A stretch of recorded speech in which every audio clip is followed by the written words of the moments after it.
If you're thinking of a unique snack recipe you can make with your kids this holiday, you should be thinking of this snack recipe. It's so easy and anyone can make it. Mix a portion of melted butter with flour. You're going to mix it together to form a thick paste. And I'm going to be telling you what you're going to be using this paste for. Now you're going to be using this paste to prepare your pan.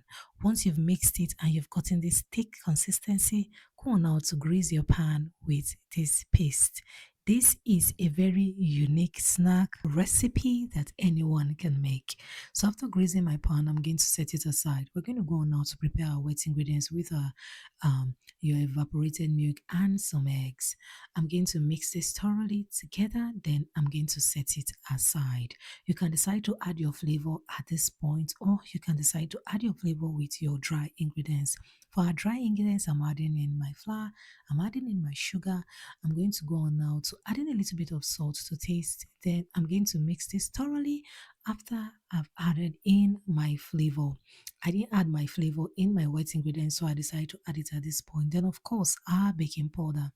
Go on now to add in a little bit of butter to get your recipe together.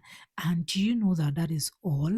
That is all you need to add. That is all, guys. That is all. It's so easy. Like your kids can make this and they'll be so proud of themselves this holiday. So now I'm just adding in my flavor because I skipped my flavor earlier.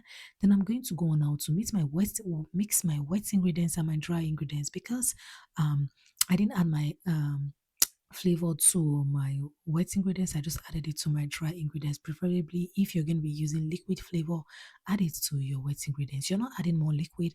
The wet ingredients, the evaporated milk, they were just enough to get my dough together. We are going for this thick, really thick consistency. And once you have thoroughly mixed your dry ingredients and wet ingredients together properly, this is what you're gonna get. Now you're going to be scooping a portion of this, a tablespoon or 2 tablespoons, depending on the size of your pan.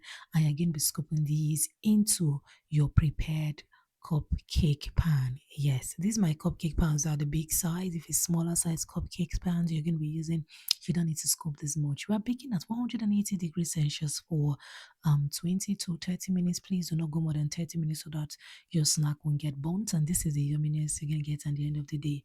In Ghana, this is called rock buns. Anyone can make it. It is yummy, it is appealing, it's so good because you prepared your pan. You can see how it did slide out easily, and a bite of this holiday, oh my god, it's so satisfying. You will love it. Thank you so much for stopping by Debbie's Kitchen, and enjoy the holiday with your kids. See you in my next one. God bless you.